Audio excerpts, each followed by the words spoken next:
Okay, so now we're going to go over scheduling in when I work. Again, as in with everything else, I'll provide you with the credentials to be able to log in and do this. So there's a lot going on here. The thing you need to be familiar with is right here, the scheduler. So click on that. And here you can see employees listed in alphabetical orders. We've got our week come across here. So we're going to go to a new week so you can see what a blank one looks like.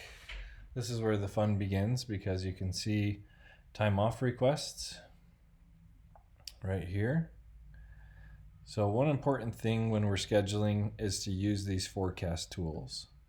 So in When I Work, the pay rate of everybody is programmed into their employee files.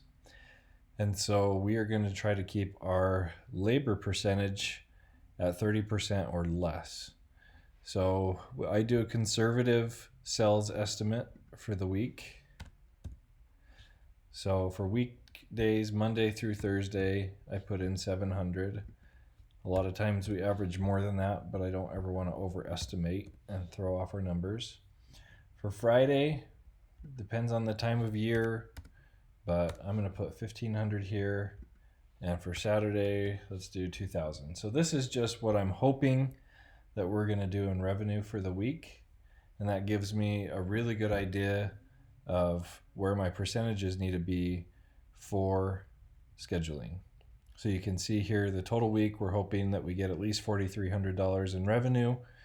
And now I'm going to start scheduling. So when you schedule, all you do is go to the employees box and it says plus there, and you just click on it. So for example, I usually have you and Brinley always open on Monday. So for you, I'm going to go 11 to 5. So you just click on that. For Brinley, okay, I'm going to do 12 to 5, overlap you a little bit. So if you look down here, you can already see that we're at 18% of our labor. So now we got to fill in the rest of the shifts for the night. So let's just pick Jaden. We're going to have Jaden go 5 to close.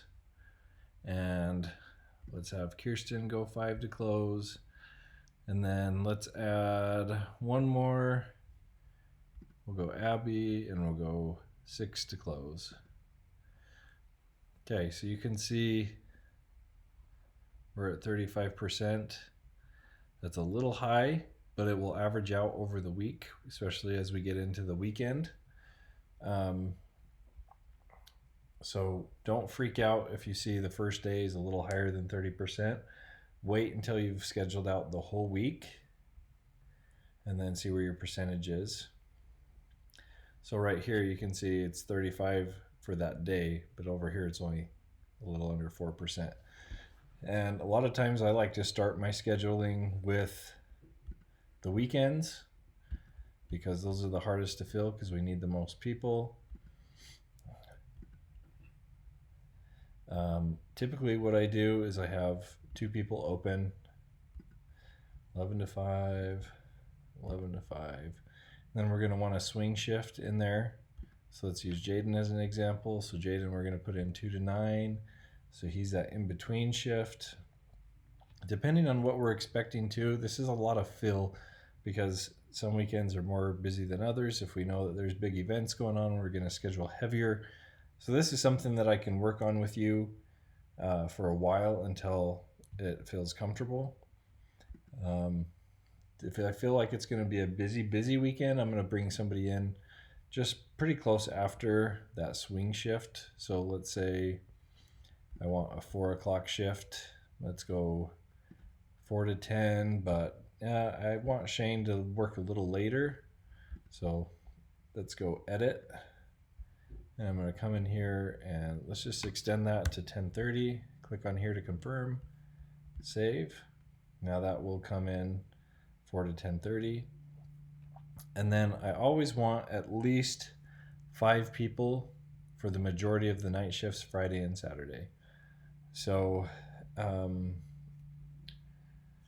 let's come in.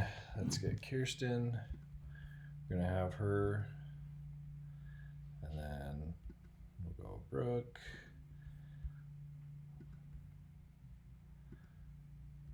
And these aren't necessarily who I would work together. So that is something you have to be aware of too, is who you have working with who. Because we want to have a really strong crew and team for our weekend nights. So I'm going to delete this. Let's try to do it for real. And so I've got Jaden that'll be there till 9, Shane till 10:30, Brooke till 11:30, Kirsten till 11:30. So I would like some more experienced employees with this group. So you can see it starts to get messy when I have time off requests. So I would consider Grace because she is a supervisor. So I definitely want her there. So that is pretty much what I would do for that Saturday. If I had somebody available that I felt like we needed to put on call, I would do that. But for the most part, I've got 3, then 4 for the afternoon shift. And that overlaps into... Oh, I messed up on Hallie's shift. So Hallie was supposed to be a swing shift, so let's delete that so you can see this. I want her to be... Oh, what did I do? No, I did want Hallie opening. Anyway, you get the idea. So 2 people opening. We have a swing shift coming in at 2 o'clock. Another person coming in shortly after that at 4 o'clock. And then we have 1, 2, 3, 4, 5 people at least working the majority of the night shift. So like I said, we'll practice this. We'll go over it together. You can see here our assigned labor percentage is 22%. That's really, really good. If we need a little higher than that, we can.